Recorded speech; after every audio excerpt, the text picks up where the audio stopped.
All right, and trying to figure out the best way to do everything. You might see me looking around a lot. I apologize for that. I'm working on my setup.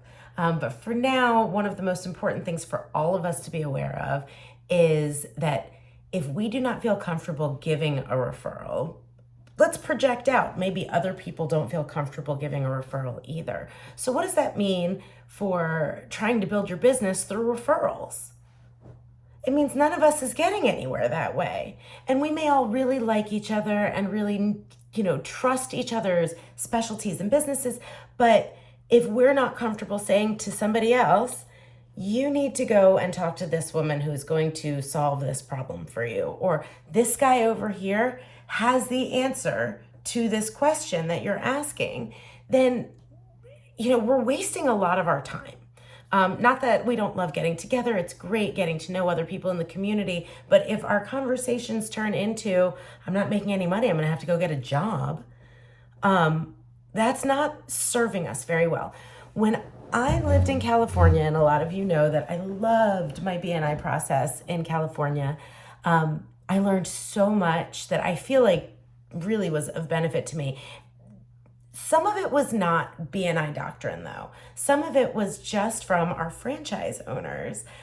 So Dawn Lyons, who I admire and respect to just to the nth degree, she came in and she would talk to our chapter. And one of the things that she talked to us about was looking for the right way for you to give a good referral, right? And if you've ever heard me talk about my mechanic, right? There are some things that are they just burst out of you, right?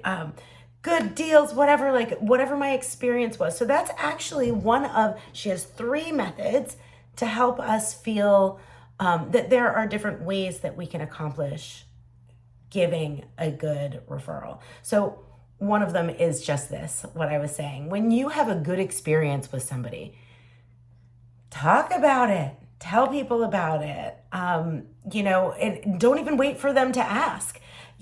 For me, when I leave my mechanic, I'm almost dancing because I've had so many bad experiences that when I go in to get anything done with this guy, afterwards I'm posting about it on Facebook. Who loves their mechanic? I do, right? So I'm offering it to people that I'm so happy, and it's because of this experience. Right? And it feels really natural. I'm sure if you know me at all, you have seen this from me. When I'm happy and excited, I want to share it with everybody. So that's one of the methods, right? Actively telling your own story authentically, right? Don't be like, hold on a minute, let me tell you a story, right? So use your own authentic stuff. You don't have to be as bubbly as I am. You can still get your point across your way.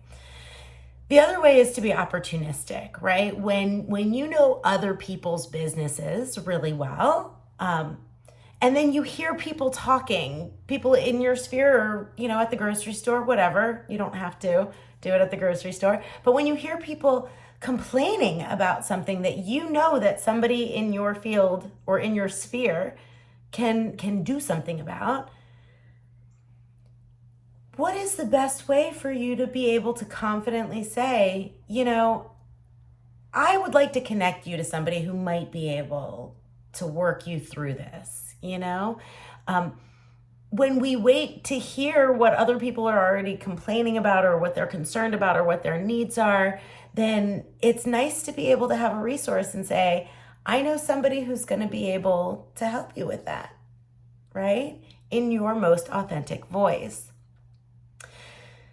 There's this other thing that we can do that Dawn recommended, and it was about keeping ourselves, not as the people who are making the referrals, but keeping ourselves at the top of our referral network's mind, right? So when you give me a referral, you usually get a note from me that says thank you, right? And it might have something that's unique to our relationship that makes you smile, because that tends to be what I like to do. And it's something that you keep with you.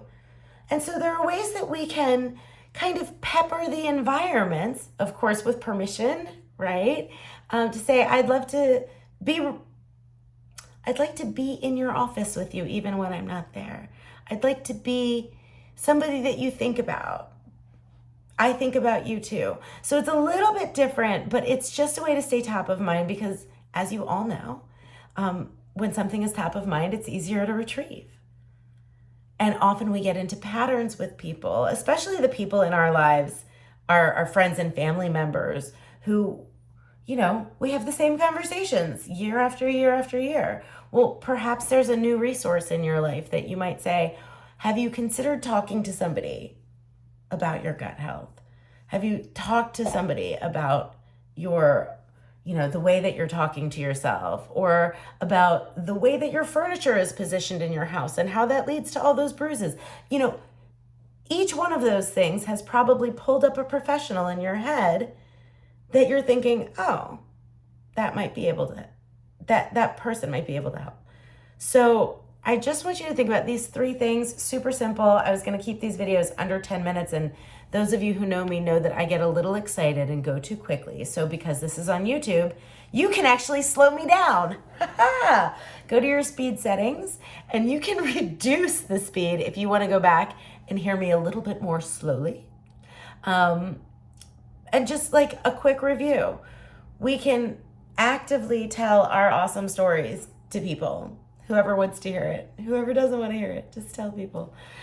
We can seize the opportunity when we hear somebody talking about a need that they have, and we can pepper people's environments so that we are people that they think of when they come face to face with other people's issues.